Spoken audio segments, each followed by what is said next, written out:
See? See what you did? You brought him here to cause trouble. He was scared. You scared him. You threatened him. Turn around. The sun was Put a your hands merciless behind your hammer, back. beating down on the cracked asphalt of Elm Street. It was the kind of heat that made the air shimmer, turning the block into a distorted, wavering mirage. For Officer Mark Reynolds, squad leader of the city's tactical response unit, the heat was just another variable in an equation he was determined to solve. He wiped a bead of sweat from his temple, his gloved hand leaving a dark smudge on his skin. His heart was a steady, powerful drum against the inside of his Kevlar vest. This was the moment, the culmination of weeks of surveillance, informants, and chasing shadows. Inside apartment 2B of the tired three-story brick building in front of them was Victor Kane, a man who had left a trail of violence and fear across 3 states. 45 years old, armed, and with a rap sheet longer than a CVS receipt.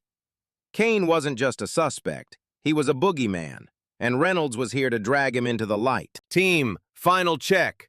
Reynolds' voice was a low, controlled growl over the comms, cutting through the nervous energy that hummed between his 6-man team.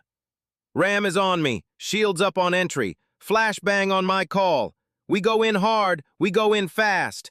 Command, TRU is set at the primary entry point." The reply from dispatch was a clipped, static-laced confirmation. Around him, his team gave silent nods, their faces grim masks of focus. They were a well-oiled machine, each man a cog trained for this exact brand of violent poetry. They stacked up against the faded, peeling paint of the hallway, a dark python coiling before the strike. Reynolds was at the front, the tip of the spear. He could smell the building's decay, a mix of old cooking grease, dust, and cheap disinfectant that did little to mask the scent of poverty. He gave the signal. 2 taps on the shoulder of the behemoth of a man holding the battering ram. The first impact was a deafening crack that echoed through the narrow hall, a sound like the sky splitting open. Wood splintered. The second impact sent the door flying inward, torn from its hinges as if by a hurricane.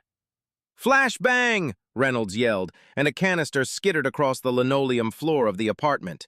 The explosion was a blinding white flash and a concussive boom that rattled Reynolds' teeth, designed to disorient, to overwhelm, to turn a predator into prey. "Police! Search warrant! Get on the ground! Get on the ground now!" The shouts were a roaring chorus as they flooded into the apartment, a tide of black tactical gear and firearms. The apartment was a shoebox, cramped and cluttered. Sunlight, thick with dust motes, streamed through a grimy window, illuminating a scene of pure, unadulterated chaos. A television was blaring a game show, the synthetic cheer of the audience a surreal soundtrack to the raid. A half-eaten bowl of cereal sat on a rickety coffee table. Clothes were strewn over a sagging couch. It was the picture of mundane life, violently interrupted. But there was no Victor Kane. Instead, cowering by the couch, hands thrown over his head to shield himself from the sensory assault, was a man. He was tall, thin, wearing a simple t-shirt and jeans. His eyes were wide with a terror so profound it seemed to suck all the air out of the room. This wasn't the hard-faced 45-year-old killer from the briefing photos. This man was younger, his face clean-shaven, etched not with malice but with sheer, uncomprehending panic. "Don't shoot! Please don't shoot!" he cried, his voice trembling. Reynolds' brain, running on a high-octane mix of adrenaline and training, struggled to process the disconnect. The intel was ironclad. The informant was solid. This was 2B. This had to be the guy. It was supposed to be simple. Breach, subdue, extract. But the man on the floor was a wrench in the gears of that simple machine. "On your stomach! Hands behind your back now!" Reynolds barked, the order automatic, drilled into him through 1,000 simulations. He couldn't afford doubt. Not now. Hesitation gets you killed. As his team moved to secure the man, Reynolds swept the tiny apartment. A bedroom no bigger than a closet, a bathroom with a dripping faucet. No one else was there. No weapons in plain sight. no sign of the fugitive they'd come for. A cold knot began to form in Reynolds' stomach, a feeling far worse than fear, the icy dread of a colossal mistake. From the corner of his eye, he saw movement at the apartment window that looked out onto the building's rear fire escape. It was just a flicker, a shadow disappearing from view. In the cacophony of the breach, the shouts, the screaming television, had someone slipped out the back? Could Kane have been there? The thought was a spark of panic, but he pushed it down. He had a suspect in custody. He had to trust the process. He turned back to the man now being yanked to his feet, his arms wrenched behind his back. "What's your name?" Reynolds demanded, his voice tight. The man flinched, his eyes darting between the armed officers surrounding him. "Darnell," he stammered. "Darnell Hayes, I live here.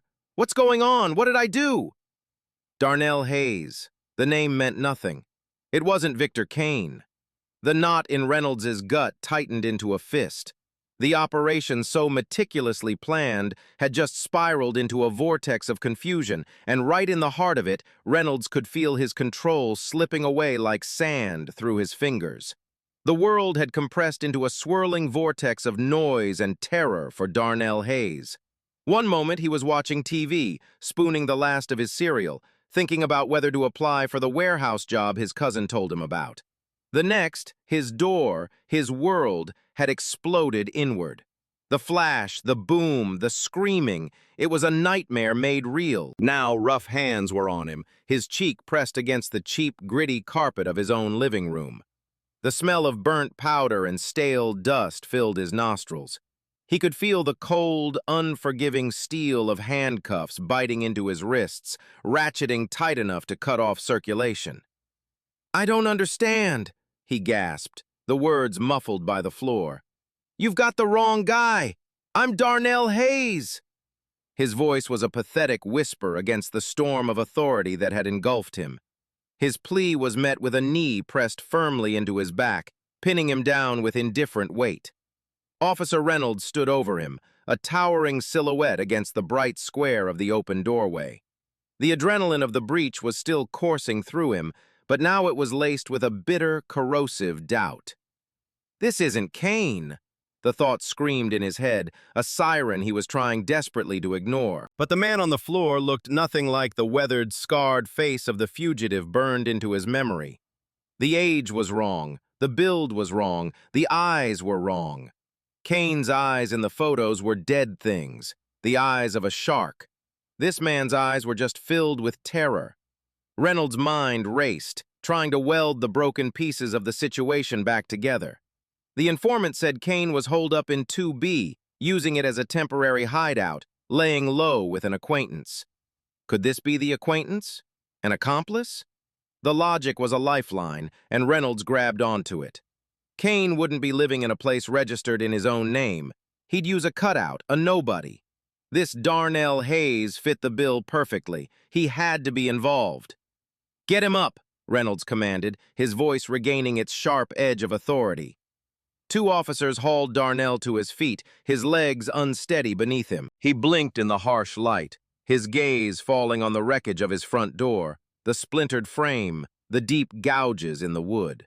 It was a violation so profound he couldn't yet process it. He looked at Reynolds, his eyes pleading for an explanation, for some semblance of reason. "What is this about? Who are you looking for?" Darnell asked, his voice shaking but gaining a sliver of desperate strength. Reynolds stared back, his expression an unreadable mask. In that split second, he was at a crossroads. He could admit the possibility of a catastrophic error, halt the operation, and face the humiliation and internal investigation that would follow. Or he could double down, commit to the arrest, and sort out the details later. In the high-pressure cooker of the raid's aftermath, with his team looking to him for direction, and the ghost of Victor Kane possibly laughing at them from a few blocks away, the choice was simple. It was the only choice his training had prepared him for. You never show uncertainty in the field. You control the scene. "You know who we're looking for?" Reynolds said, his voice low and menacing. It was a classic interrogation bluff, a shot in the dark, but it was all he had. He grabbed Darnell by the arm and propelled him toward the hallway. We're taking him in." As they emerged from the dim apartment building into the blinding afternoon sun, the scene outside was one of controlled chaos. Patrol cars had cordoned off the street.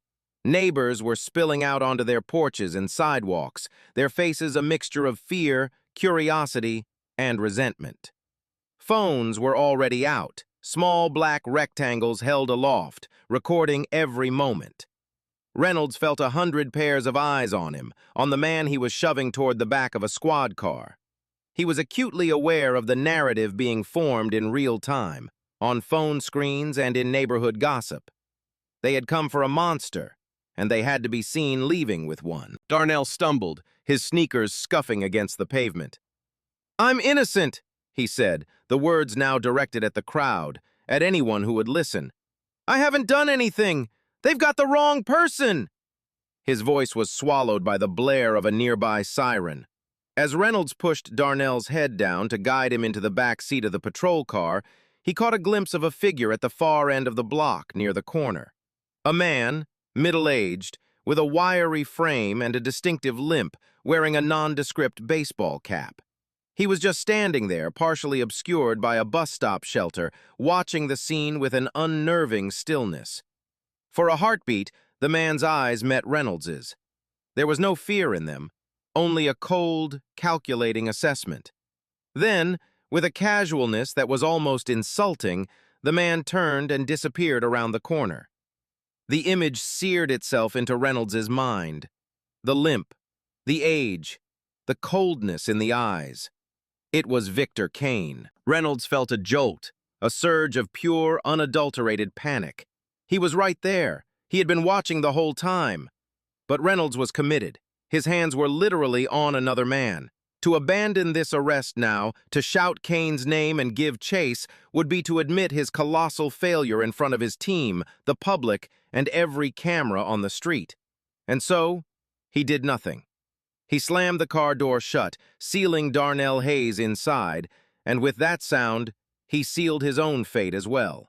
The real suspect, the ghost he'd been hunting, had just watched his own capture and simply walked away. The interrogation room was a sterile, featureless box designed to suffocate hope. The walls were a dull, institutional beige, the metal table was bolted to the floor, and the air hummed with the low, oppressive drone of the ventilation system. Darnell Hayes sat on one side of the table, the handcuffs now removed, but his wrists were raw and red, a physical reminder of his powerlessness. He felt like he was in a fishbowl, a specimen under a microscope. A one-way mirror covered most of one wall, and he couldn't shake the feeling of unseen eyes boring into him. He had been stripped of his wallet, his keys, his phone. He was no longer Darnell Hayes, a man who liked old soul music and was saving up for a better couch. He was just a suspect, a collection of angles for a camera to capture, a voice for a microphone to record. The door opened and Officer Reynolds walked in, followed by another detective, a heavy-set man named Miller with a weary face and tired eyes. Reynolds carried a thin manila folder, which he dropped onto the table with a thud that seemed to echo in the small room. The sound was a declaration. "This is the official story, and you are now a character in it." Reynolds sat down opposite Darnell, his posture radiating an unshakable confidence that felt like a physical force. He leaned forward, his elbows on the table, and fixed Darnell with a hard, unwavering stare. "Darnell Hayes," he began, his voice calm, almost conversational, but with an undercurrent of steel. "You're in a lot of trouble. We know he was there. We know you were helping him. The best thing you can do for yourself right now is to tell us where he went." Darnell just shook his head, a gesture of pure, baffled disbelief. "I don't know who you're talking about," he said, his voice hoarse. "Nobody was in my apartment but me. I was watching TV. I was eating cereal. Then my door came down." Miller, playing the classic good cop role, sighed dramatically. "Look, son, we're not trying to jam you up. We're after a very bad man named Victor Kane. We know he was using your place as a safe house. Maybe he threatened you, maybe he paid you, we don't care. Just help us find him and we can make a lot of this go away for you." The name, Victor Kane, meant nothing to Darnell. It was just a sound, a piece of a puzzle he had no part in. "I've never heard that name in my life," Darnell insisted, his frustration mounting, turning his fear into a sharp-edged anger. "I live alone. I work a temp job at a bottling plant. I don't know any criminals. You can check. You can ask my neighbors. You can ask my boss. You have the wrong person." Reynolds let out a short, humorless laugh. He opened the folder and slid a photograph across the table. It was a mugshot of Victor Kane, grainy and stark. The face was hard, the eyes empty and cold. It was the face of a man who had seen too much and cared about too little. "You're telling me you've never seen this man? He wasn't the guy who paid you a few $100 to use your couch for a week? The guy who told you to keep your mouth shut?" Darnell looked at the photo, at the stranger staring back at him and then back at Reynolds. The officer's certainty was terrifying. It was an absolute, unshakable conviction that Darnell was lying. How do you argue with a man who has already decided you're guilty? "No," Darnell said, his voice firm, resolute. "I have never seen that man before in my life. I swear on my mother's grave." The mention of his mother, who had passed away 2 years prior, was a raw, emotional anchor for him, a symbol of his own truth. But for Reynolds, it was just another line from a suspect. He'd heard it all before. The desperate oaths, the tearful denials. In his world, everyone was innocent until they were proven guilty. But in this room, his gut told him this man was a liar. He was protecting a killer. "Your neighbors say you keep to yourself," Reynolds countered, shifting tactics, twisting Darnell's quiet life into something suspicious. "They say people come and go from your apartment at odd hours. That's what they told my officers on the scene." It was a lie, a complete fabrication, but Darnell didn't know that. He just felt the walls of the box closing in. "What? No! My cousin comes over sometimes, my friend Jamal. That's it! What neighbors? Who said that?" he demanded, his voice rising.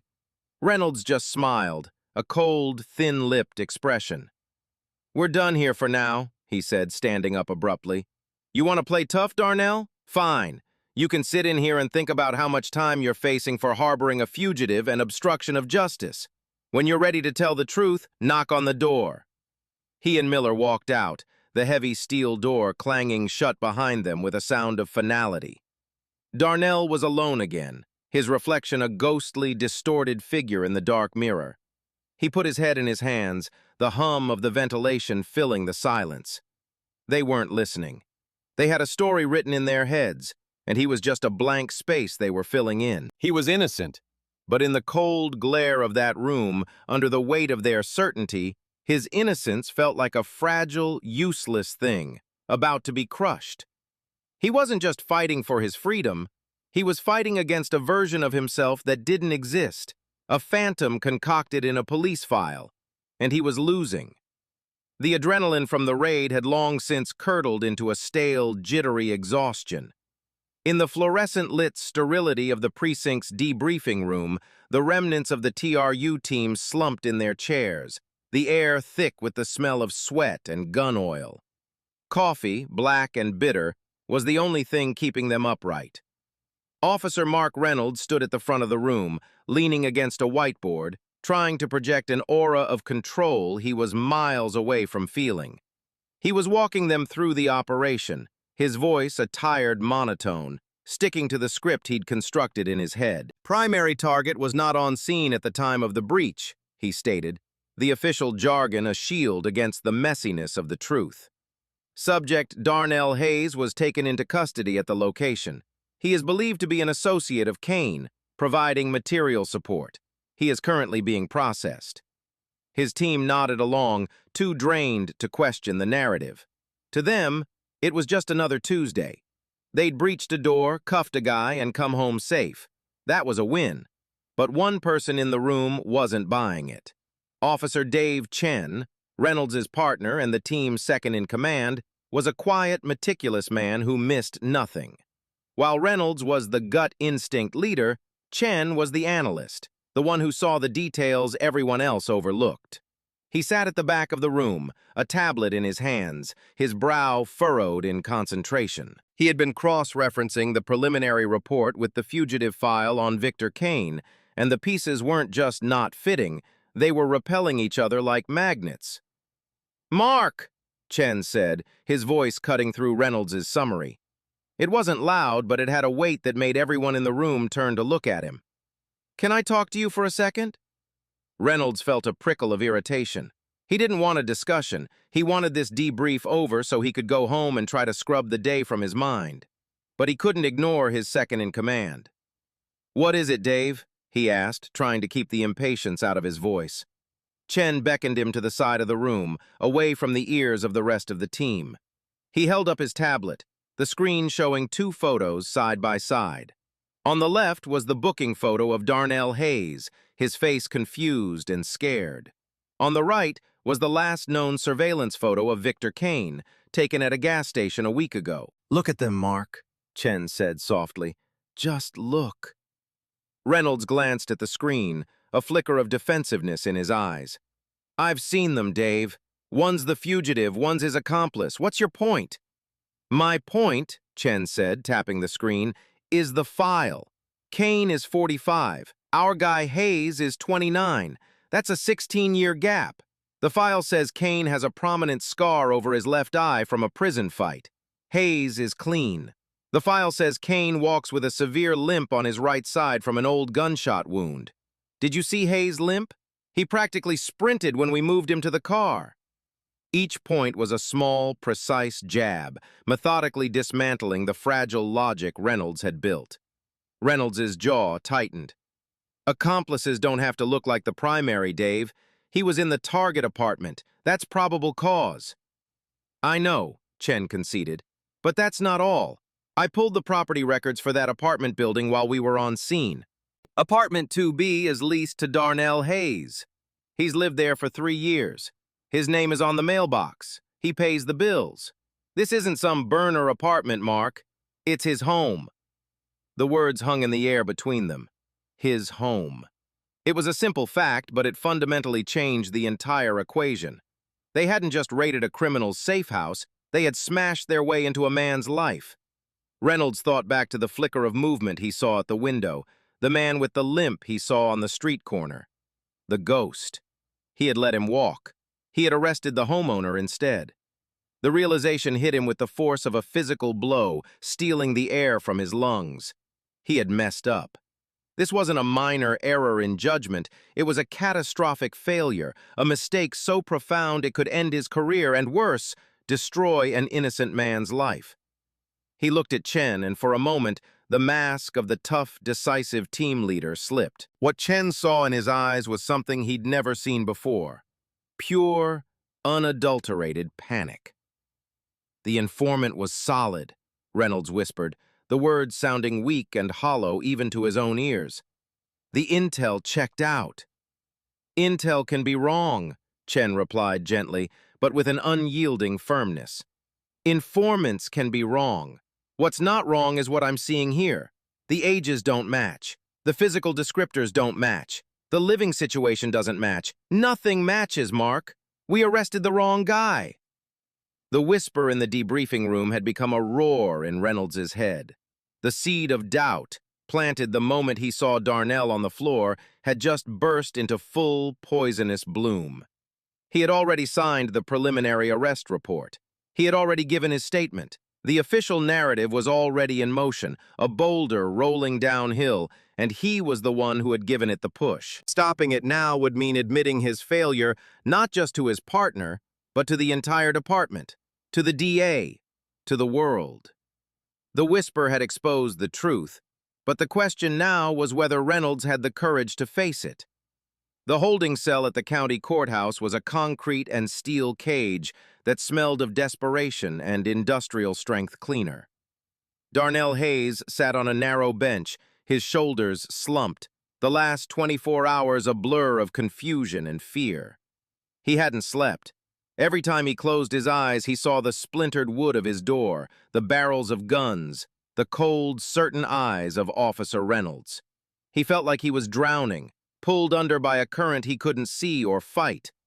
The world he knew, a simple world of work, bills, and quiet nights, had vanished, replaced by this gray, humming nightmare. He had been processed, fingerprinted and photographed, each step another layer of grime added to his name, another stroke painting him as a criminal. He had been told he was being charged with harboring a fugitive, a phrase so alien it might as well have been in another language. He had no money for a lawyer, a fact that filled him with a new and sickening kind of dread. He was a ship without a rudder, adrift in a hostile sea. The clank of a key in the lock made him jump. A guard swung the barred door open. "Hayes, you got a visitor. Your lawyer's here." Darnell looked up, a flicker of something, maybe not hope, but at least curiosity, piercing his despair. He was led to a small private meeting room, barely bigger than the cell, where a woman was waiting for him.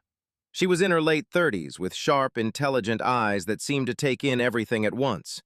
She wore a no-nonsense blazer over a simple blouse, and her dark hair was pulled back in a severe bun.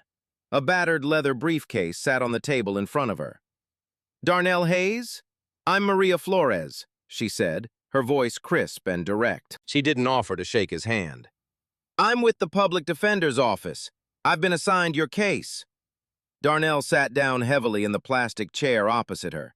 He had always imagined lawyers in expensive suits, commanding figures from television dramas. Maria Flores seemed more like a tired, overworked teacher, but there was a coiled intensity about her that was unmistakable. "They think I was helping some criminal," Darnell began, the words tumbling out of him in a rush. "They're not listening to me. They broke down my door. They arrested me in my own home, and they keep asking me about a man I've never even seen." Maria listened without interrupting, her expression neutral. She opened her briefcase and pulled out a thin file, his file.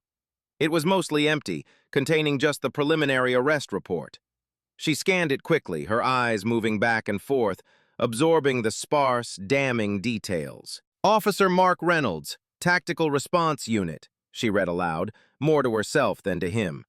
"Arrested at 14:32 hours at 125 Elm Street, apartment 2B, in connection with the search for fugitive Victor Kane. Charges: obstruction and harboring a fugitive." She closed the file and looked at Darnell, really looked at him for the first time. She wasn't looking at a case number anymore. She was looking at a man. "Okay, Darnell," she said, her tone shifting from professional detachment to focused engagement. "Tell me everything. Don't leave anything out. From the moment you woke up yesterday to the moment they put you in this room." Darnell told her. He told her about the cereal, the game show, the explosion of his front door. He described the terror, the confusion, the knee in his back. He told her about the interrogation, the picture of the strange, hard-faced man, the officer's unshakable certainty that he was lying. As he spoke, he felt a small, forgotten piece of himself return. His own voice. For the first time since the raid, someone was listening without judgment, without a pre-written script. Maria took meticulous notes, her pen scratching across a yellow legal pad. She asked sharp, clarifying questions. "What time was this? What exactly did he say? Did you see anyone else in the hallway?" When Darnell finished, a heavy silence filled the small room. He looked at her, his expression a raw plea. "Do you believe me?" Maria leaned back in her chair, tapping her pen against the notepad. She had seen hundreds of clients in rooms just like this one. She had learned to filter out the lies, the half-truths, the desperate bids for sympathy. She had developed a gut instinct for genuine injustice, and right now that instinct was screaming at her. The details of Darnell's story were too mundane, too specific to be a fabrication. People who lie invent grand, sweeping alibis. They don't talk about the brand of their cereal. And the police report itself was thin, relying almost entirely on the fact that Darnell was present at the target location. It was a classic case of police grabbing the nearest person to justify a busted raid. "Let me be clear, Darnell," she said, leaning forward, her eyes locking onto his. "It doesn't matter if I believe you. What matters is what we can prove. Right now, it's their word against yours, and they have badges. Our job is to tear their story apart, piece by piece." She tapped the arrest report with her pen. "Officer Reynolds says they had solid intel Kane was in your apartment. We're going to demand to see that intel. We're going to file for discovery on everything. The warrant, the informant's testimony, every piece of evidence they have. And we are going to get the body camera footage from every single officer on that raid. She saw the flicker of hope in his eyes and held up a hand. This won't be fast and it won't be easy. They're going to fight us every step of the way. They don't like admitting they made a mistake, especially not one this big. But you have a right to a defense, and I'm going to make sure you get one. For the first time in 24 hours, Darnell felt a crack of light in the suffocating darkness. He wasn't alone anymore. He had an advocate, a warrior who was willing to step into the ring for him. It was a long shot, a public defender's gambit against the full weight of the city's police force, but it was a chance. And right now, a chance was everything. The request for discovery from the public defender's office landed on Sergeant Miller's desk with a dull thud. It was standard procedure, but this one felt different. It was aggressive, demanding, and specifically asked for all body camera footage related to the arrest of Darnell Hayes. The DA's office, not wanting to show any weakness, approved the request. Now, Officer Mark Reynolds found himself sitting in a small, windowless viewing room, the bitter taste of stale coffee on his tongue. He was there under the pretense of reviewing the footage to prepare his official testimony, but he knew the real reason. His lieutenant had ordered it. The whispers that had started with his partner, Dave Chen, had begun to snake their way through the precinct. There were questions. The story wasn't holding together. Reynolds had to watch the tape, had to find something, anything to justify his actions, to solidify the crumbling foundation of his report. He queued up the footage from his own vest-mounted camera, the file labeled with his name and the date of the raid. He hit play. The screen flickered to life, and he was instantly transported back to the sweltering heat of Elm Street. The footage was jarringly intimate, a first-person view of the world through his own eyes. The sound was a cacophony of his own breathing, heavy and rhythmic inside his helmet, the crackle of the radio, the ambient sounds of the city. He watched the stack-up in the hallway, the silent tension before the breach. He saw the door explode inward, the whiteout of the flashbang. The camera lurched and shook as he stormed the apartment, his own voice, distorted and adrenaline-fueled, shouting commands. "Get on the ground! Get on the ground!" He watched himself loom over the terrified figure of Darnell Hayes, seeing the scene not through the filter of memory, but with the cold, objective clarity of the lens. He saw the genuine, unadulterated fear on Darnell's face, a fear that looked nothing like the defiant glare of a hardened criminal accomplice. The knot in his stomach, which had been a constant companion since the raid, tightened. He fast-forwarded through the securing of the apartment, the methodical but fruitless search of the tiny rooms. He stopped the footage at the moment he was escorting Darnell out into the hallway. The camera panned across the wreckage of the apartment. For a brief second, the lens was pointed toward the back window, the one overlooking the fire escape. Reynolds paused the video. He leaned in close to the monitor, his nose almost touching the screen. There, in the top right corner of the frame, was a blurry but undeniable image. A hand. A man's hand with a distinctive tattoo on the wrist, a coiled serpent, was gripping the windowsill from the outside. The hand was there for no more than 5 frames, a fraction of a second before it disappeared. A ghost on the film. Reynolds's blood ran cold. He pulled up the Victor Kane fugitive file on his phone. He zoomed in on a photo that showed Kane in a t-shirt during a previous arrest. And there it was. A coiled serpent tattoo, identical to the one in the video, on his right wrist. He felt a wave of nausea wash over him. The proof, the undeniable objective proof that Kane had been there. He had been in the apartment, and he had escaped out the back window while the entire TRU team was focused on the terrified, innocent man in the living room. Reynolds hadn't just made a mistake in judgment on the street corner. The failure had begun the second they breached the door. He had been so focused on the target in front of him that he had completely missed the real threat slipping away right under his nose. His official report stated that Kane was not on scene. This footage proved his report was a lie. It wasn't an intentional lie, but it was a lie nonetheless, a lie born from the fog of action, and a desperate need to construct a coherent narrative from chaos. He let the footage play, his hands trembling slightly. He watched himself push Darnell out into the blinding sunlight, into the view of the gathering crowd and their cell phone cameras. He saw his own face, grim and set, a mask of false confidence. Then came the moment that had been haunting him. The camera view shifted as he turned his head, scanning the end of the block. There, at the edge of the frame, was the man with the limp. The image was clearer than he remembered. The baseball cap, the wiry frame, the cold, assessing stare. It was him, Victor Kane. The body camera had captured it all. Kane's escape from the window and his leisurely stroll away from the scene of his own manhunt. The unblinking eye of the camera had recorded the truth that Reynolds, in his adrenaline-fueled tunnel vision, had refused to see. He was staring at a video of his own catastrophic failure, a digital record of an innocent man's arrest and a dangerous man's escape. He knew, with a certainty that chilled him to the bone, that Maria Flores, the public defender, was going to see this exact same footage, and she would not miss a single damning frame. The video wasn't a tool for his testimony anymore. It was a weapon that was now aimed directly at him. The evening news broadcast began with its familiar, dramatic fanfare, a swirl of graphics and a deep, authoritative voiceover. But tonight, the lead story wasn't a political scandal or a downtown fire. It was a face. Darnell Hayes's face. The news station, through a source inside the police department, had obtained his booking photo. It was a stark, unflattering image, taken under the harsh, draining light of the precinct.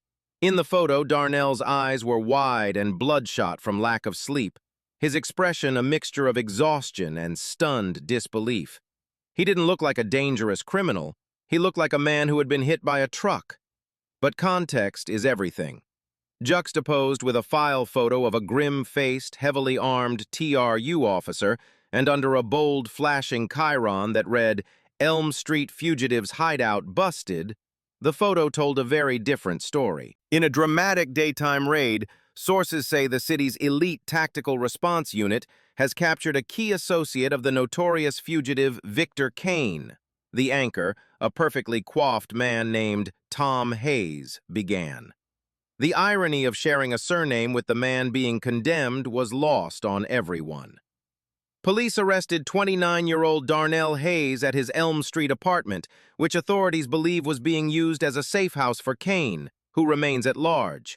Hayes has been charged with harboring a fugitive and obstruction of justice. The report cut to shaky cell phone footage, anonymously sourced from one of the neighbors. It showed Darnell being shoved into the back of the squad car, his face contorted as he shouted his innocence. But the audio was muffled, drowned out by sirens. Without the sound of his pleas, his frantic movements looked like resistance, his desperation like guilt. The news report was a masterclass in narrative construction. They interviewed a criminal justice expert, a retired police captain with a vested interest in praising police actions, who spoke gravely about the dangers of organized crime and how these networks of accomplices are the lifeblood of fugitives like Kane. They showed the mugshot of Victor Kane, painting a terrifying picture of the man Darnell was accused of helping. They never once mentioned that Darnell had no prior criminal record. They never mentioned he was a long-term resident of the apartment. They didn't have to. In the court of public opinion, the verdict was already being delivered. In living rooms across the city, people were watching, forming their opinions. For them, Darnell Hayes was no longer a person. He was a character in a crime story, a face to attach to their fears.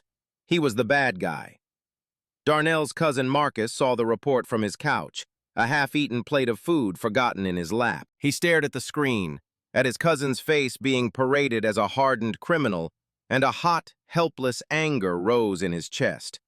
He knew Darnell. He knew him as the quiet, kind man who helped their aunt move every time she found a new apartment. The guy who was more likely to be watching a nature documentary than consorting with fugitives. He immediately started making calls, to family, to friends, his voice shaking with rage. "They're lying! That's not who he is! They're railroading him!" At the precinct, Officer Reynolds watched the same broadcast from the corner of the break room, a feeling of cold dread seeping into his bones. He saw the narrative he had set in motion now take on a life of its own, growing into a grotesque, unstoppable monster. The media was cementing his mistake into public fact. Every word the anchor spoke, every second Darnell's haunted face was on screen, made it harder to undo what had been done. It raised the stakes astronomically. A quiet retraction and release was no longer possible. Now, any reversal would be a public admission of a massive police blunder, a media firestorm that would engulf the department, the chief, and him personally. The broadcast was a point of no return. He was no longer just dealing with a bad arrest. He was dealing with the creation of a public villain. And in a cheap, grimy motel room on the other side of the state line, another man was watching the 6 o'clock news. Victor Kane sat on the edge of a lumpy bed, a small smile playing on his lips. He watched the report with a detached, clinical interest, like a scientist observing an experiment. He saw the chaos he had created, the wrong man taking the fall, the police patting themselves on the back for a capture that never happened. He saw the face of Darnell Hayes, a man whose life he had destroyed with his mere presence, and he felt nothing. No guilt, no remorse. Only a cold, satisfying sense of amusement. The media, the police, the public, they were all puppets dancing on his strings. The broadcast had just given him the one thing a fugitive needs most: time. With the police and the public convinced they had their man, or at least a key piece of the puzzle, the heat was off. He could breathe. He could plan his next move. The 6 o'clock news had condemned an innocent man, but for the real villain, it was the best news he'd heard all day. 2 days after the raid, a woman named Elena Vargas sat in the cramped office of public defender Maria Flores. Elena was in her late 60s, with kind, wrinkled eyes that were currently wide with anxiety. She clutched a worn handbag in her lap so tightly her knuckles were white. She lived in apartment 2C on Elm Street, right next door to Darnell Hayes. She had seen everything, but fear had kept her silent. Fear of the police, fear of getting involved, fear of the man she had seen on the fire escape. But then she had seen Darnell's face on the news, portrayed as a monster, and a different feeling had begun to war with her fear. Guilt. She had known Darnell for 3 years, not well, but as a neighbor. He was the quiet young man who always carried her groceries up the stairs for her, who always said, "Good morning, Mrs. Vargas." He wasn't the man they were describing on TV. And so, after a sleepless night, she had found Maria Flores's name online and made the call. "I don't want any trouble," Elena began, her voice a nervous whisper. "My daughter, she tells me, 'Mama, don't get involved, it's not our business.' But it is not right. What they are saying about that boy, Darnell, it is not right." Maria listened patiently, her notepad open but her pen still. She let the woman speak, knowing that the most important thing was to make her feel safe. "Tell me what you saw, Elena. Anything you can remember." Elena took a deep breath, her eyes darting around the office as if she expected police to burst in at any moment. "For about a week," she started, "there was another man staying with him. I did not see him much, only a few times in the hall. Older. He walked with a limp, a bad one. He gave me a bad feeling. The way he looked at you, like he was looking right through you. Darnell, he seemed scared of him. Not himself. He was quiet, tense." This was the first confirmation that someone else had been in the apartment. Maria's pen began to move. "And the day of the raid?" she prompted gently. Elena's eyes filled with tears. "It was so loud. The boom, it shook my wall. I was terrified. I ran to my window, the one in the kitchen that looks out on the back, on the fire escape. I peeked through the blinds." Her voice dropped even lower. "I saw the man, the one with the limp. He came out of Darnell's window like a cat, so fast, he didn't even look down. He just moved." He had a bag, a small duffel bag slung over his shoulder. He went down the fire escape and disappeared into the alley. Maria's heart rate quickened. This was it. This was the eyewitness account that shattered the police narrative. Elena, this is very important.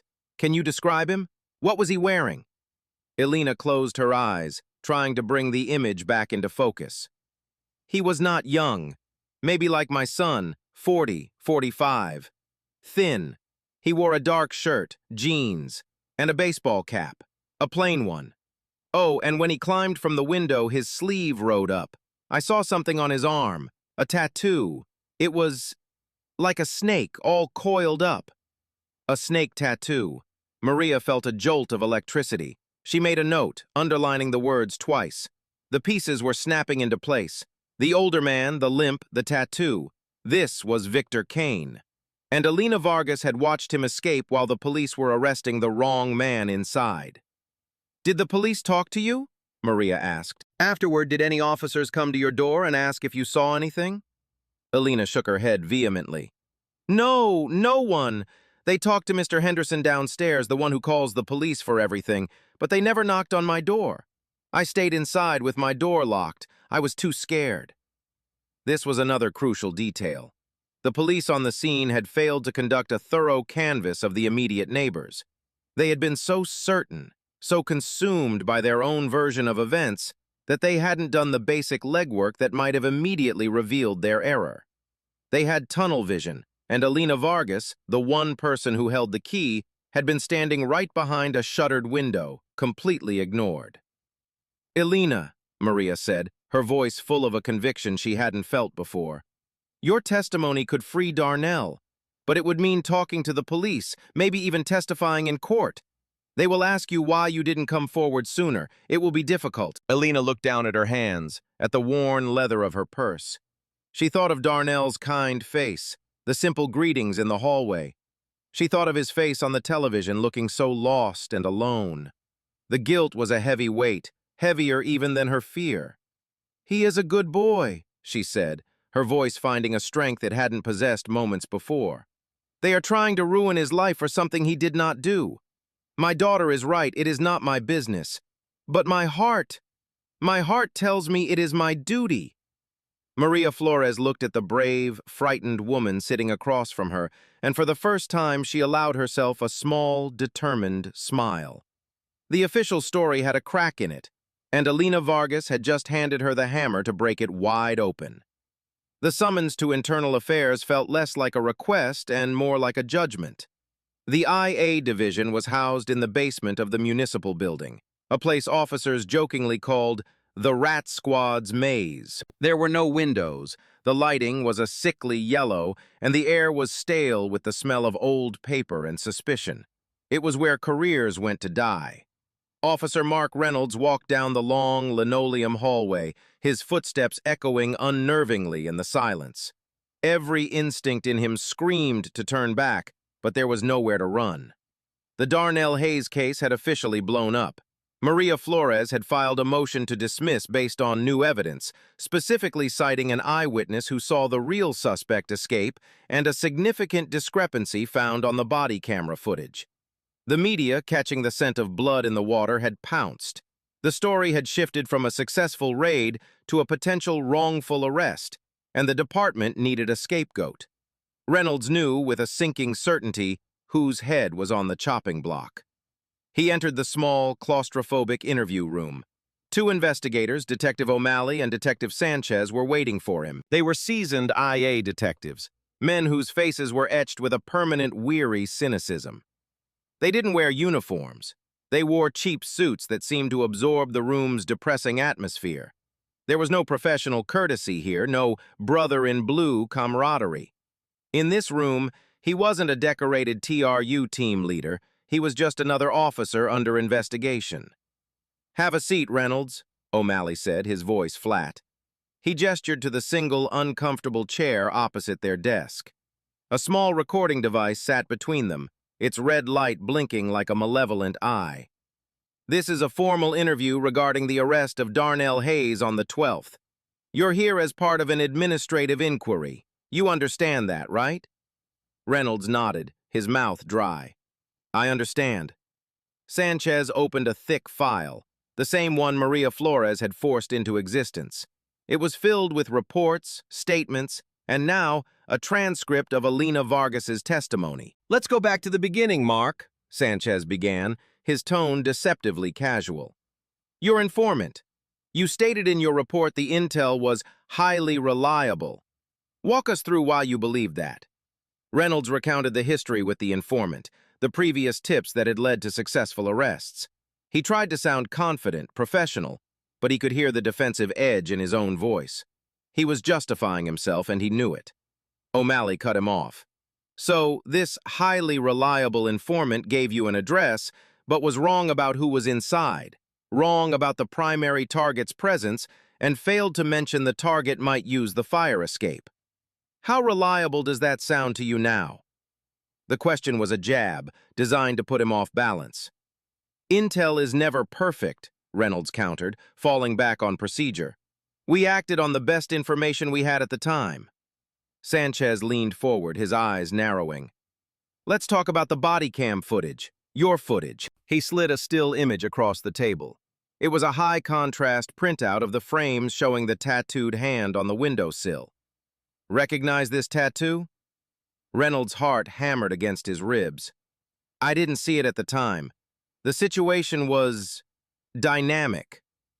Dynamic, Sanchez repeated, the word dripping with sarcasm. Is that what you call it? Because a few seconds later, your camera also catches a man matching Victor Kane's description, limp and all, at the end of the block. You look right at him. You see him, and then you turn away and put Darnell Hayes in your car. Explain that. The moment he had been dreading was here. He was being forced to account for the split-second decision that had derailed everything. I wasn't certain it was him, Reynolds stammered, the lie tasting like ash in his mouth. It was a fluid scene. My priority was securing the prisoner and the location. O'Malley scoffed, a harsh, grating sound. Your priority was making an arrest, Reynolds. Any arrest. Your raid on 2B came up empty, and you couldn't walk away with nothing, could you? So you grabbed the first person you saw, Darnell Hayes, and you built a story around him. That's not true, Reynolds shot back, his voice rising. He felt a surge of anger, the desperate fury of a cornered animal. I made a judgment call based on my training and experience. Your experience? O'Malley said, leaning in, his voice dropping to a low, menacing growl. Your experience told you to ignore the fact that Hayes didn't match the suspect's description in any way? Your experience told you not to conduct a proper canvass of the immediate neighbors, one of whom watched the real suspect climb out the window. Your experience led you to sign a report full of inaccuracies that is now the basis for a multi-million-dollar lawsuit against this city? Each question was a hammer blow, shattering his defenses. He had no answers. Every piece of protocol he tried to hide behind was being systematically torn away, exposing the raw, ugly truth of his mistake. He had let his ego and the pressure of the moment override his judgment. He had seen what he wanted to see, not what was actually there. He sat there under the relentless, humming fluorescent lights, the weight of their questions crushing him. The scrutiny of internal affairs was a merciless mirror, forcing him to look at himself not as the hero team leader he imagined himself to be, but as the source of a catastrophic injustice. The blinking red light on the recorder seemed to pulse in time with his racing heart, capturing his silence, his guilt, his career circling the drain. The rats in the maze had him, and he knew they weren't going to let go. The motel room stank of stale cigarette smoke and bleach. The floral-patterned bedspread was thin and scratchy, and the air conditioner in the window rattled with the rhythmic death throe of a dying machine. To Victor Kane, it was paradise. It was anonymous, invisible, a perfect pocket of nothingness in a world that was hunting for him. For the past 4 days, he had been a ghost, living off cheap coffee, gas station sandwiches, and the sweet, intoxicating nectar of cable news. He sat propped up against the lumpy pillows, the remote control in his hand, flipping between the local news channels. He was 45, but a hard life on the run had carved another decade into his face. His eyes, the color of faded denim, were cold and watchful. He was a predator at rest, conserving his energy, watching the herd. The story was the lead on every channel. He watched the reports with a cool, professional detachment. He saw the face of Darnell Hayes, the innocent man he had briefly shared an apartment with. Kane had found Darnell through a desperate acquaintance, paying him $1,000 in cash to lay low for a week. He had picked Darnell for a reason. He was a nobody. Quiet, no record, no friends who would ask too many questions. The perfect cover. Kane had presented himself as a salesman down on his luck, needing a place to crash between jobs. Darnell, needing the money for rent, had reluctantly agreed. Kane had seen the fear in the young man's eyes from day one, and he had cultivated it, enjoying the quiet power he held over him. He knew Darnell wouldn't go to the police. He was too intimidated, too trapped. Now he watched that same terrified face on the television screen, this time framed by the lurid graphics of a breaking news report. Wrongful arrest scandal rocks police department. Eyewitness comes forward. Public defender demands justice. Kane felt a flicker of something that wasn't quite pleasure, but a deep, satisfying sense of order. The system was eating itself, just as he always knew it would. The cops, in their blind arrogance, had stumbled right into the trap he hadn't even meant to set. He remembered the moment of the raid with perfect clarity. He had been in the small bedroom when he heard the first splintering crash of the ram. He didn't panic. Panic was for amateurs. While the TRU team was blinded by their own flashbang and focused on the man in the living room, Kane had slipped out the window as easily as breathing. He had moved down the fire escape with a fluid grace that defied his limp, a lifetime of practice in the art of disappearance. He had even lingered a block away to watch the end of the show. He had seen the officer in charge, the one with the leader's swagger, look right at him. He had seen the flicker of recognition, the dawning horror in the cop's eyes, and he had seen the cop do nothing. That was the most delicious part. The officer had had a choice: admit a massive failure in front of his men, or commit to the lie and arrest the innocent man. He chose the lie. Kane knew men like that. Their pride was a weakness, a lever you could use to move the world. Now he watched that same officer's face flash on the screen, a file photo from a department awards ceremony. Officer Mark Reynolds, the leader of the controversial raid, has been placed on administrative duty pending an internal affairs investigation. Kane let out a low, dry chuckle. The hero cop was now the villain of the story. The hunter had become the hunted. This was better than any plan he could have devised. The police department was in chaos, pointing fingers at each other. The media was distracted by the wrongful arrest narrative. The entire weight of the law enforcement apparatus was focused inward, on its own colossal mistake. No one was looking for him. The ghost was truly invisible now. He clicked the TV off, the sudden silence of the motel room a welcome relief. He stood up, stretched, and walked over to the grimy window, peering out through a crack in the blinds at the anonymous highway stretching out before him. The news reports gave him everything he needed to know. The cops thought he was long gone, probably headed for the border. They would be looking south, so he would go north. He picked up his small duffel bag from the floor.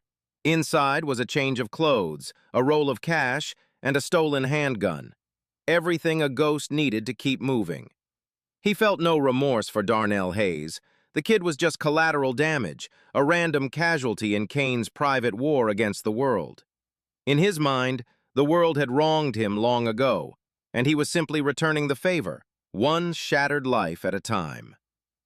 Maria Flores sat at her desk, surrounded by towers of files that threatened to avalanche at any moment. Her office was small, cluttered, and chronically underfunded, but it was the front line in her war against a system that too often confused conviction with justice. She had a deposition from Alina Vargas, a copy of the body cam footage, and a growing pile of angry memos from the district attorney's office. She was winning the public relations battle, but that didn't guarantee a win in the courtroom. She needed something more. She needed something cold, hard, and scientific. She needed evidence that couldn't be spun, intimidated, or discredited. Her gaze fell upon the preliminary forensics report from the crime scene unit. It was thin, almost an afterthought. The CSU had swept Darnell's apartment after the raid, but since they already had their accomplice in custody, the search was likely cursory. They had dusted for prints, of course, but the report only noted that the apartment was full of Darnell Hayes' own fingerprints, as one would expect. But Maria was a creature of detail. She read the report again, line by line. And then she saw it. A single sentence buried halfway down the second page, almost lost in a sea of technical jargon. One latent print of value recovered from the exterior of the rear bedroom windowsill. Print does not match the subject, Darnell Hayes. No immediate match found in the local database. No immediate match found in the local database. That was the key. The local database contained the fingerprints of anyone arrested in the city and county. Victor Kane, however, was a federal fugitive. His prints would be in the national database, AFIS, the Automated Fingerprint Identification System. Had the crime scene techs bothered to run the print through the national system? Given the rush to close the case around Darnell, Maria suspected they hadn't. It was a long shot, a bureaucratic oversight she was hoping to exploit. She immediately filed a motion, demanding that the unidentified latent print be submitted for comparison against the national AFIS database, specifically requesting a cross-check against the known prints of Victor Kane. The DA's office fought it, of course. They called it a fishing expedition, a desperate attempt to distract from the facts. But the judge, a stern, no-nonsense woman who was already growing tired of the prosecution's increasingly flimsy case, granted the motion. 2 days later, Maria got an email. It was from the forensics lab, with a single PDF attachment. Her heart pounded in her chest as she clicked it open. The report was concise, clinical, and utterly devastating to the prosecution's case. It read, "Latent print recovered from scene 23-1448 is a positive match to Kane, Victor R., FBI number 774-B-921. 14 points of identification confirmed." Maria leaned back in her chair, a slow, triumphant smile spreading across her face. She printed out the report, the paper warm from the laser printer. It felt heavy in her hand, like a weapon. This was the silver bullet. This was the fingerprint that didn't lie. Alina Vargas's testimony was powerful, but she was a nervous, elderly woman who could be painted as confused by a skilled prosecutor. The body cam footage was damning, but it was blurry, open to interpretation. But this was science. This was irrefutable. This print placed Victor Kane, and only Victor Kane, at the exact point of escape described by the eyewitness. It physically, forensically, and unequivocally proved that Kane was in the apartment and that he had climbed out that window. More importantly, it completely exonerated Darnell Hayes. There was no way to spin this. There was no way to argue that Darnell was an accomplice when the only forensic evidence of the fugitive was found at a location Darnell couldn't have reached while being held at gunpoint in his own living room. Maria picked up the phone and dialed the lead prosecutor on the case. "John, it's Maria Flores," she said, her voice calm but with an unmistakable edge of victory. "I assume you've seen the new forensics report on the latent print from the Hayes case?" There was a long, heavy silence on the other end of the line. She could almost hear the prosecutor's case crumbling into dust. "We're reviewing it," he finally said, his voice tight with frustration. "Maria," she said, letting the first name hang in the air, a sign that the professional pretenses were over. "You have nothing. You have a falsified police report, an eyewitness who contradicts your entire narrative, and now you have the fugitive's fingerprint at the scene of escape. You can either drop all charges against my client by the end of the day, or we can have our press conference on the courthouse steps tomorrow morning. Your call." She didn't wait for a reply. She hung up the phone. The gambit was over. Checkmate. She looked at the report again, at the cold, black and white lines that spelled out the truth. Darnell Hayes was going to be free. But as the euphoria of the legal victory began to fade, a colder reality set in. Freeing Darnell was only the first step. His name had been dragged through the mud, his face plastered on television as a criminal. His door was still a splintered wreck, and his sense of safety in his own home was gone forever. The fingerprint could unlock his cage, but it couldn't undo the damage that had been done. The release process was as dehumanizing as the arrest. There was no apology, no ceremony of exoneration, just a bored-looking corrections officer unlocking a steel door and handing Darnell Hayes a plastic bag containing his belongings, his wallet, his keys, his phone with a dead battery. "You're free to go," the officer mumbled, already turning his attention to the next piece of paperwork. Darnell stepped out of the county jail and into the harsh, unforgiving glare of the afternoon sun. He blinked, his eyes struggling to adjust after days spent in the dim, artificial light of his cell. The air was hot and thick with the smell of exhaust fumes from the nearby street. The sounds of the city, the rumble of traffic, the distant wail of a siren, the chatter of pedestrians rushed in on him, a sensory overload that made him feel dizzy. He was free, but he felt anything but. He felt exposed, raw, like a man who had shed his skin. Maria Flores was waiting for him at the bottom of the steps. She gave him a small, weary smile. "How are you doing?" she asked, the question feeling both impossibly large and utterly inadequate.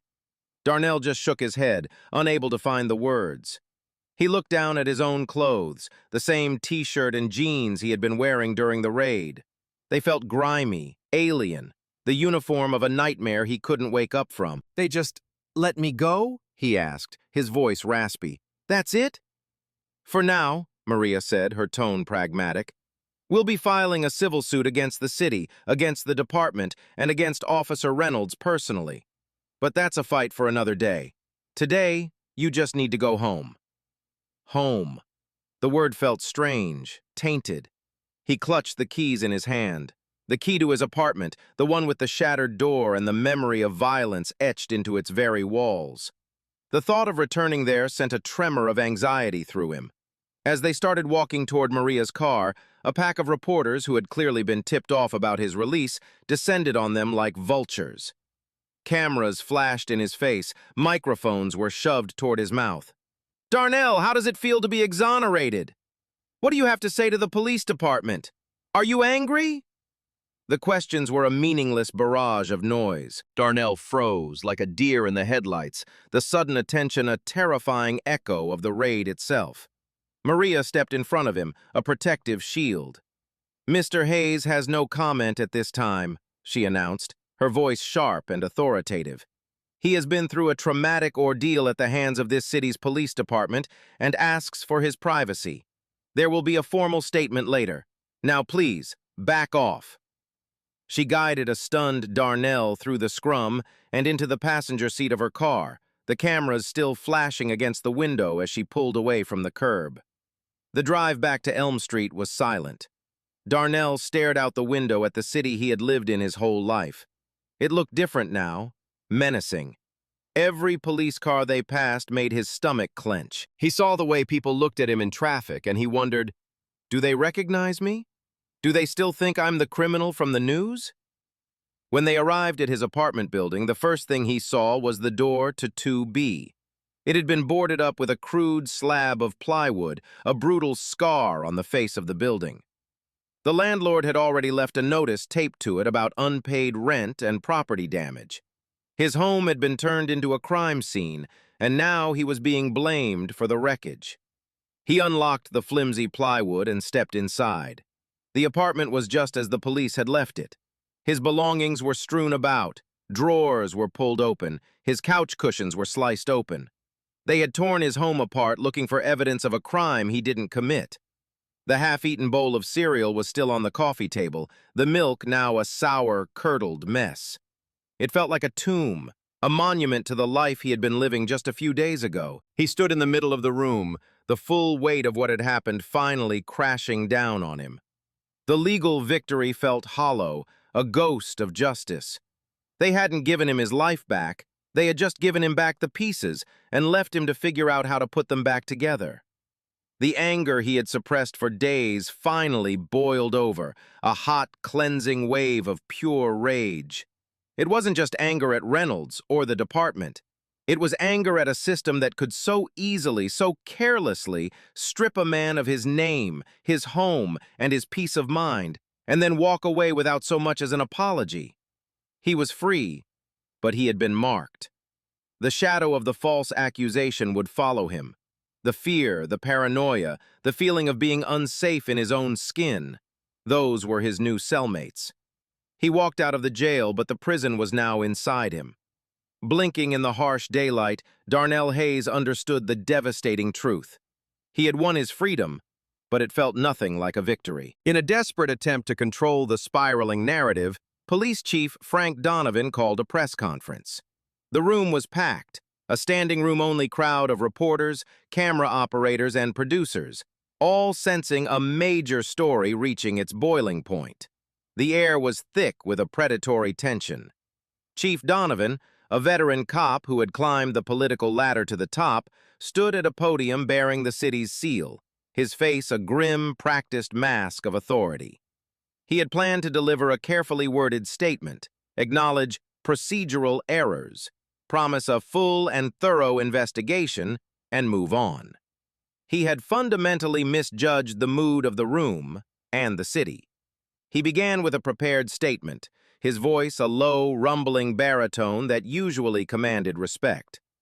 This morning, all charges against Mr. Darnell Hayes were dropped, he announced. Our department is committed to justice, and in light of new evidence, the decision was made to release Mr. Hayes. We are continuing our vigorous search for the fugitive Victor Kane. He was about to pivot to a statement about the bravery of his officers when the first question was shouted from the back of the room. Chief, does procedural errors mean arresting the wrong man while the real suspect escapes out the back door? The question, sharp and accusatory, shattered the calm. Donovan's eyes tightened. We acted on what was believed to be credible intelligence at the time, he began, but he was cut off by another reporter. Chief, our sources say the arresting officer, Mark Reynolds, saw a man matching Kane's description at the scene and allowed him to walk away. Can you confirm Officer Reynolds has been placed on administrative duty? The questions were coming faster now, a barrage of journalistic firepower. The press conference was devolving from a controlled statement into an open interrogation. Officer Reynolds' employment status is an internal personnel matter, Donovan deflected, his voice strained. The smell of blood was in the water, and the sharks were circling. A local investigative reporter, known for her tenacity, stood up. Chief Donovan, we have a copy of the forensics report showing Victor Kane's fingerprint on the windowsill of the apartment. Why did it take a public defender's motion to have that print run through the national database? Was your crime scene unit incompetent, or were they simply not looking for evidence that contradicted their narrative? The word incompetent hung in the air like a poisoned dart. The chief's face, which had been a carefully controlled mask, was beginning to crack. A faint sheen of sweat appeared on his brow. Our forensic teams are among the best in the country, he insisted, but his voice lacked conviction. This was a complex and fluid situation. The phrase fluid situation was becoming a meaningless mantra, a shield that was failing to stop any of the blows. The press conference was no longer about Darnell Hayes. It was about a systemic failure, and Donovan was the face of it. Then came the question that blew the entire event apart. Chief, this is the third high-profile case of a wrongful arrest of a black man by your department in the last 2 years. Is this a training issue, a leadership issue, or is the city's police department fundamentally racist?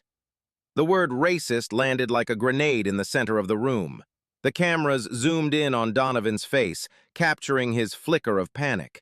He was a politician, and he knew there was no right answer to that question. Any denial would sound defensive and hollow. Any admission would be a career-ending catastrophe.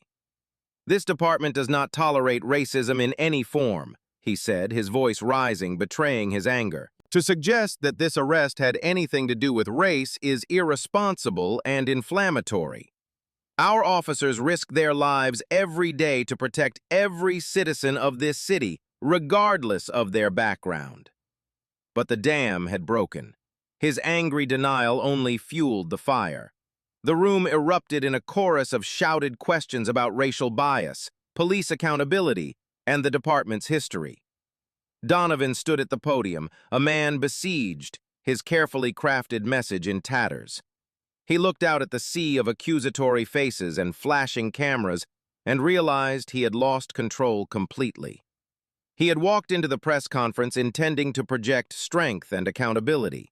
Instead, he looked weak, defensive, and completely out of touch. He abruptly ended the conference, turning his back on the shouting reporters and striding off stage, his communications director trailing helplessly behind him. The image that would lead every news broadcast that night wasn't of a chief in command. It was of a man in retreat. The press conference, meant to quell the firestorm, had poured gasoline on the flames. It had taken the focus off a single officer's mistake and placed it squarely on the entire department, turning a wrongful arrest into a full-blown crisis of public trust, with Officer Reynolds' name now infamous, forever tied to the disaster. The bar was a dimly lit cop haven, a place with cheap beer, sticky floors, and an unspoken rule that you left your badge and your troubles at the door. But tonight, the troubles had followed Officer Mark Reynolds inside. He sat hunched over a glass of whiskey at a corner table, the amber liquid untouched. He had been on administrative duty, desk duty, the purgatory for cops in trouble, for 3 days. He spent his hours staring at paperwork, feeling the eyes of every officer who walked past the records room boring into his back. He was a pariah, the man who had brought a storm of shame and ridicule down on the department. The chief's disastrous press conference had only made it worse. Now his face was the symbol of the department's failure. He took a long swallow of the whiskey, the burn in his throat a welcome distraction from the shame coiling in his gut. The chair opposite him scraped against the floor as his partner Dave Chen sat down. Chen didn't say anything at first. He just sat there, nursing a beer, letting the silence stretch. He and Reynolds had come up through the academy together. They had been partners on patrol, and then on the TRU team. They had saved each other's lives more than once. Chen knew Reynolds better than anyone, and he knew the pride and ego that were currently eating him alive. "You saw the press conference?" Reynolds finally mumbled, staring into his glass. "Hard to miss," Chen replied dryly. "The chief looked like a man trying to put out a grease fire with a water pistol." Another tense silence. "They're trying to pin this all on me," Reynolds said, a bitter, self-pitying edge to his voice. "The informant, the intel, the arrest. It was a team operation, but I'm the one they're throwing to the wolves." That was the last straw for Chen. He had listened to Reynolds' excuses, had watched him deflect and deny for days. The bond between them demanded more than that. It demanded honesty. "Stop it, Mark," Chen said, his voice low but cutting. "Just stop. Stop blaming the chief. Stop blaming the informant. Stop blaming the fluid situation. You know damn well this isn't about the team. This is about you. This is about a choice you made." Reynolds looked up, his eyes flashing with anger. "What choice? I had a suspect in the target location. I made the arrest." "No, you didn't," Chen shot back, leaning forward, his quiet demeanor gone, replaced by a raw intensity. "You had a terrified civilian who looked nothing like our target. You had a gut feeling, the same one I had, that this was wrong. But you ignored it. And then you stood on the street corner, and you looked Victor Kane in the eye. You saw him. I saw it on your face. I saw it in the body cam footage. You saw him, and you let him walk." The truth, spoken so bluntly by his closest friend, hit Reynolds with the force of a physical blow. "You don't understand the pressure," Reynolds said, his voice weak. "The cameras, the team looking at me." "I was there!" Chen's voice rose, turning heads at the bar. "I felt the pressure too. The difference is, my first thought wasn't about how this would look on my record. My first thought was that we had the wrong man, and a killer was getting away. Your pride, Mark, your damn pride wouldn't let you admit, in that one crucial second, that you might have made a mistake. So you doubled down. You shoved an innocent man into that car to save face, and you destroyed his life. That was your choice. Own it." The words hung in the air between them, brutal and undeniable. Reynolds felt the last of his defenses crumble. The anger, the self-pity, it all drained away, leaving behind a vast, hollow emptiness. He looked at his partner, at the disappointment and pain in his eyes, and he finally saw himself clearly. Not as the decisive leader, but as a man whose ego had led him to commit a profound injustice. Tears welled in Reynolds' eyes, hot and shameful. He hadn't cried in years. "I screwed up, Dave," he whispered, the admission a ragged, painful sound. "God, I screwed up so bad." "I know," Chen said, his voice softening. The anger was gone, replaced by a deep, weary sadness. "We all make mistakes, Mark. But this one you can't just file away in a report. You broke a man. You let a monster go free. The question isn't what IA is going to do to you. The question is, what are you going to do about it?" Reynolds looked down at his hands, at the hands that had put cuffs on an innocent man. For the first time, he wasn't thinking about his career, his reputation, or the investigation against him. He was thinking about Darnell Hayes, about the terror in his eyes. He was thinking about Victor Kane, walking free, laughing at them all. The reckoning between Brothers in Blue was over. Stripped of his pride, all that was left for Mark Reynolds was the full, crushing weight of his mistake, and the faint, terrifying glimmer of a path toward redemption. The next morning, Mark Reynolds walked into the precinct a different man. The swagger was gone, replaced by a heavy, deliberate gait. He was still on administrative duty, officially barred from any active investigation, but he didn't go to the records room. He walked straight to the Homicide Division's bullpen, where the Victor Kane fugitive file had been unceremoniously dumped after the disastrous raid. The file was thin, a testament to the department's premature sense of victory. Reynolds picked it up, the manila folder feeling impossibly heavy in his hands. This was no longer about a career or a reputation. This was a penance. This was the only thing he could do to even begin to balance the scales of the injustice he had created.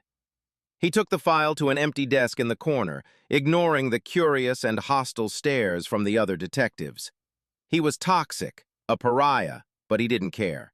He opened the file, and for the first time he looked at the information not as a TRU team leader looking for a breach point, but as a detective looking for a man.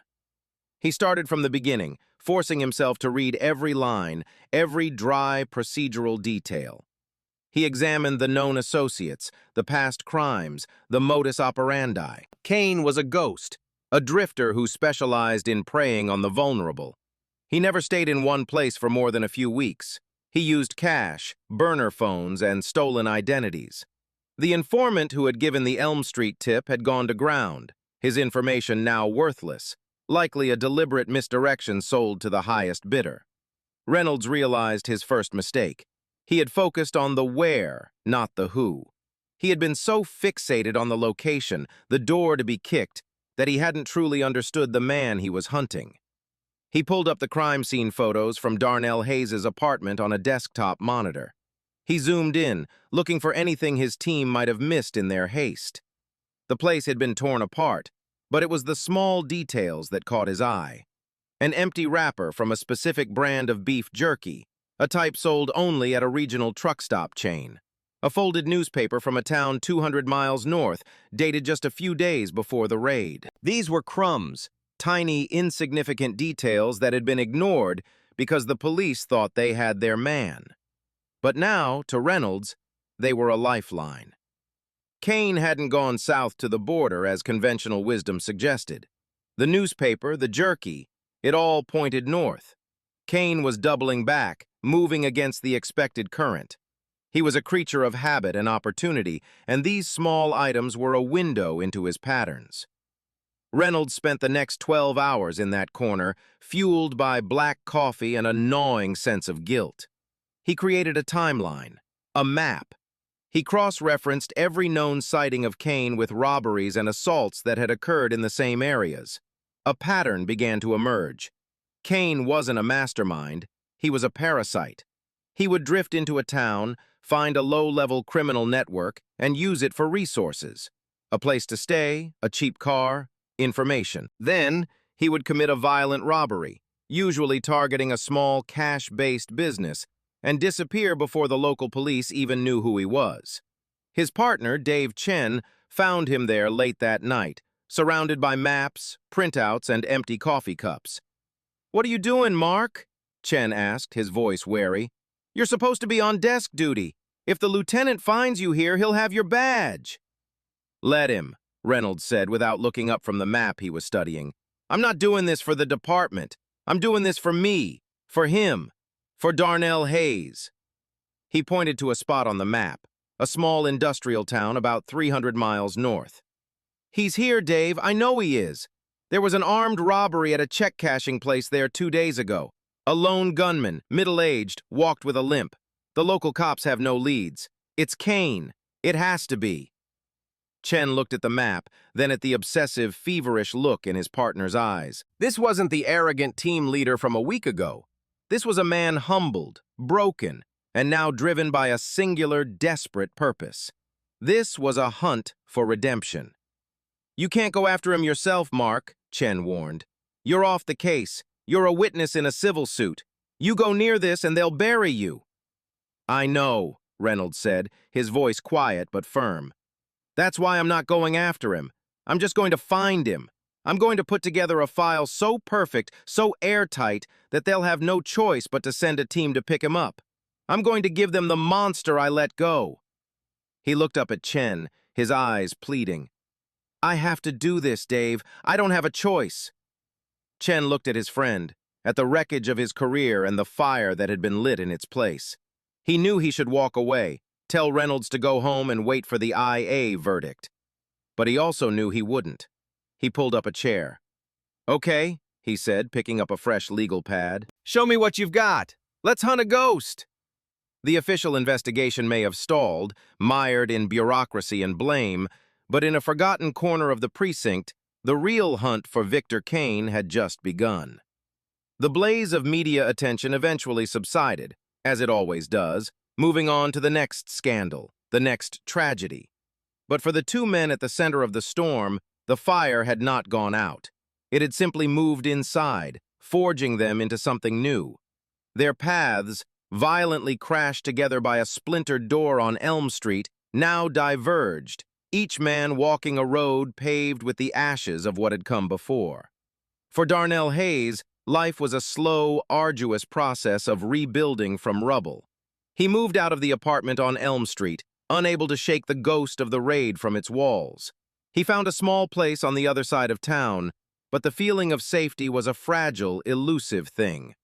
Every unexpected knock on the door sent a jolt of panic through him. Every police car he passed was a reminder of his own powerlessness. The civil suit, led by Maria Flores, was moving through the courts at a glacial pace. The city's lawyers were fighting it at every turn, employing tactics of delay and denial.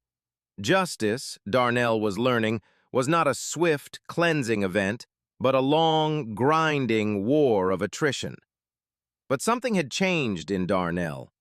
The quiet, unassuming man who kept to himself had been burned away in the crucible of his ordeal. In his place was a man with a voice. He started attending community meetings, telling his story. At first, his voice shook, but with each telling, it grew stronger, more resonant. He spoke not with bitterness, but with a profound, sorrowful clarity about what it felt like to be swallowed by the system, to have his identity erased and replaced with the label of a criminal. He joined a local advocacy group fighting for police reform and accountability. He found that his story, so personal and painful, was also universal, echoing in the experiences of countless others in his community. He was no longer just Darnell Hayes, the man from apartment 2B. He was a symbol, a testament to the human cost of a broken system. His journey was no longer just about seeking compensation for himself. It was about ensuring that no one else had to walk the path he had been forced down. He was fighting for a justice that was bigger than a check from the city, a justice measured in changed laws and transformed hearts. Meanwhile, hundreds of miles away, Officer Mark Reynolds was on a different kind of journey. Working unofficially, In the shadows of his own department, he and Dave Chen followed the cold trail of Victor Kane. They operated on fumes and favors, calling in old markers from contacts in other jurisdictions, piecing together a puzzle from disparate, forgotten case files. Reynolds was relentless, obsessive. The hunt consumed him. It was his act of contrition, his singular focus in a life that had lost all other meaning. He learned to see the world through Kane's eyes, to think like a predator. He tracked him through a string of small-town robberies, each one bolder and more violent than the last. He was always one step behind, arriving in a town to find the wreckage Kane had left in his wake. The trail finally led them to a rundown industrial park in a Rust Belt city. Based on a tip from a pawn shop owner who had recognized Kane from a discreetly circulated flyer, Reynolds and Chen pinpointed a warehouse Kane was using as a temporary hideout. They didn't call in the local TRU team. This was personal. This was the mistake Reynolds had to unmake himself. In the gray light of dawn, they breached the warehouse not with a ram and flashbangs, but with the quiet, deadly precision of two hunters who knew their prey. They found Kane asleep on a cot, the stolen money from his last robbery piled beside him. The arrest was brutally simple, devoid of the chaos of the Elm Street raid. It was just the quiet click of handcuffs, the end of a long and bloody road. Reynolds looked down at the man who had haunted his every waking moment. In the flesh, Victor Kane seemed smaller, less monstrous, just a tired, defeated old criminal. There was no satisfaction in the capture, no feeling of victory. There was only a profound, hollow emptiness. He had caught the ghost, but he knew it changed nothing. It couldn't erase the terror in Darnell Hayes' eyes. It couldn't rebuild the trust he had shattered. It couldn't restore the man he had been before he made the fateful choice to sacrifice justice for the sake of his pride. Two men, their lives forever intertwined by a single catastrophic mistake. One was now fighting to rebuild a broken system from the outside, his voice a beacon of hope for reform. The other had been forced to operate outside that same system to find his own form of redemption, a quiet, personal atonement that would never be celebrated or known. Their paths had been forged in the same fire, but they now led toward two very different horizons, each man tasked with the impossible job of making sense of the ashes. The city lights below twinkled like a fallen constellation. Mark Reynolds stood on the balcony of his small, empty apartment, looking out over the metropolis he had sworn to protect. The air was cool, a welcome relief after the long, suffocating summer. Victor Kane was in a federal prison, awaiting a trial that was a mere formality.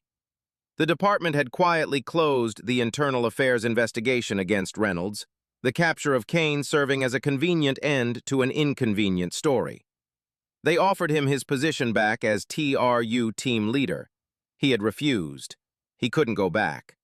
The man who had led that raid on Elm Street no longer existed. He had put in his transfer request to the cold case unit, a quiet corner of the department where ego and adrenaline had no place, where justice was a slow, methodical search for truth buried in time. He knew he could never undo the damage he'd done to Darnell Hayes, but he could spend the rest of his career trying to ensure no other file, no other name, was ever treated with such careless, arrogant certainty again. Victor Kane's wrongdoing was a twisted, gnarled thing, born from a life of perceived slights and genuine betrayals. He saw the world as a fundamentally unjust place that had cast him aside, and so he felt entitled to burn it down, one victim at a time. If he had ever felt a moment's empathy, if he had seen the humanity in the people he hurt instead of just obstacles or opportunities, his path might have been different. But he had chosen to become a ghost, haunting the edges of society, a predator defined by his contempt for the herd. For Reynolds, the path to mitigation, to self-protection from his own worst instincts, was clear in hindsight. If he had taken one more second to breathe before the breach, to question the infallible intel, if he had listened to the screaming doubt in his own gut when he saw Darnell on the floor, if he had possessed the moral courage on that street corner to shout Kane's name, admitting his own failure in front of the world to prevent a greater injustice, everything would have been different. The lesson was brutal and simple. Certainty is the enemy of justice. Procedure can become a shield for pride, and the most dangerous moment for any person with power is when they believe, without question, that they are right. This story is a reminder that the systems we build are only as good as the people within them. A single mistake, a moment of pride, can create ripples that devastate innocent lives. The pursuit of justice requires not just courage and strength, but also humility and the grace to admit when we are wrong. What do you think is the hardest part of rebuilding a life after an injustice like the one Darnell faced? Do you believe Officer Reynolds truly found redemption, or was it just a way to quiet his own guilt? Let me know your thoughts in the comments below, and if this story moved you, please consider liking and subscribing for more content that remembers the human stories behind the headlines.